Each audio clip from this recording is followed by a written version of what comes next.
you like to come up, do the arm levitation? I'm sorry, I'm just volunteering you by looking at you there, but you don't have to. You can come up if you wish. Yeah, please, could you bring a chair, because we'll do this seated. Would you be happy for us to do this with this hand? Okay, you are not left-handed. You are left-handed, yeah. Can I get you to put your feet flat on the ground for this?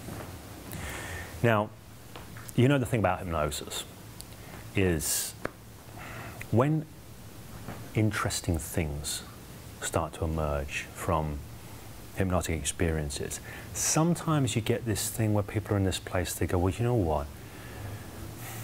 I just don't know if this is conscious or unconscious right now. I mean, is this happening consciously or is it happening unconsciously? It's a place people often find themselves, but the truth is it doesn't really matter. It's not hugely important, because what we're really doing is facilitating a connection between the conscious and the unconscious. And that's the more important thing, is the relationship, the connection between. So just pick a point in your hand you can look at, maybe right here. Allow yourself to be aware of that point. Aware of the sounds around you, the sounds in the room, and the feel of your leg under your hand as you continue to be aware of that point. And aware of everything else around you as you continue to look and see that point there. And as you notice yourself shifting slightly in your mind, what I'd like for you to do when you're ready and not before is to consciously lift your hand, but the tiniest amount that you possibly can. Lift consciously with the tiniest amount, that's right, that you possibly can. And then let your unconscious follow that. That's right. And your unconscious, that's right, follows. That's right. And you can just notice that your unconscious follows and continues to lift that hand.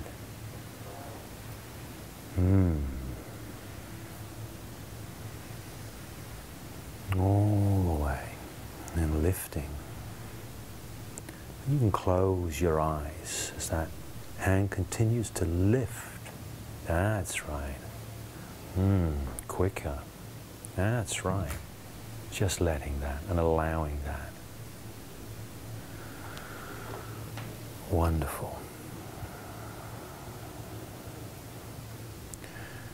Now you can take all the time you need as that hand continues to lift to be aware of anything that's useful for you to retain from this experience.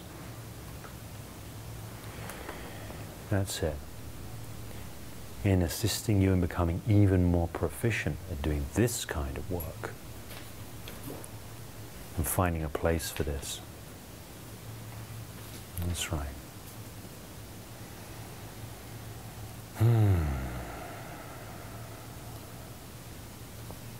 So I'm just going to take hold of your wrist here. And as I do, you can just let that hand begin to relax more fully, more completely. That's right, completely letting go. Releasing and letting go. And come all the way back down again there.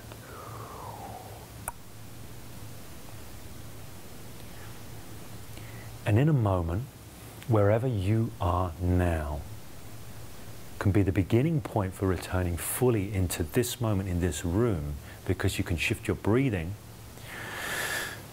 Yeah, and you can open your eyes and notice a different quality of light in the room. Yeah. Okay. Thank you. Yeah, thank you. Just out of curiosity, what was the hand lifting experience like? That was very cool. Yeah. I felt like having the comparison between me consciously trying to lift it and then, you know, the unconscious process taking over. Like me trying to lift it was almost like I had some brakes on it to not lift it too much. But as it was going up, it was like it was like brakes were just popping off. So I felt like there was a really jerky kind of, like the hand was lifting and the muscles were kind of going, well, we're fighting it, we're going, yeah, fine, okay, a bit more, bit more, bit more. So, you know, there's things could add it to that, to amplify that, to speed that up. Now, I actually only did one cycle there. But often, with this, what I'll do is, you can consciously lift that the tiniest amount possible. That's right, and let your unconscious follow. And then when it seems right now, you can consciously lift a tiny bit more. And then let your unconscious follow. So you can do more layers of consciously lifting. But every time you consciously lift, it's consciously lifting but the tiniest amount possible. Because what does that do? What was your experience of lifting it but the tiny? If I'd have said, just consciously lift your hand, what would you have done? You'd have gone like that. So we don't want that to happen. But when I say consciously lift it but the tiniest amount possible. Really focused in as well. Exactly. Really focused in on what I was doing. How could you not focus in if you're trying to do something but in a really tiny, tiny, precise way? You have to focus in. It has to draw the attention and the absorption more fully in because you're doing a more delicate thing. It's like threading a needle. You have to really focus because you're doing something precise. So it draws in with that focusing.